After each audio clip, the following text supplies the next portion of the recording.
આહા, રાજકોટનું જે છેલ્લા 2 દિવસમાં જે વાતાવરણ બન્યું છે ભાઈ, રાજકોટ બની ગયું છે હિલ સ્ટેશન.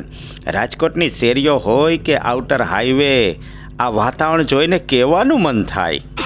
ये शहर है अमन का, यहाँ की फिजा है निराली.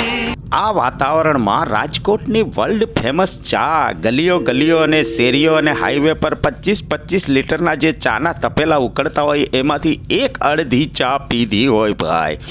અને અહીંથી પસાર થતા લોકો ચા પીવા ઊભા ના રહીને તો પણ એવું કહેવાનું મન થાય, लगाओ घूट तुम भी प्यार से मेरी तरह पियो और जियो.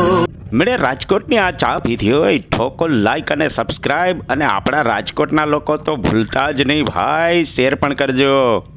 રાજકોટમાં તો ઘટે તો જિંદગી ઘટે ભાઈ.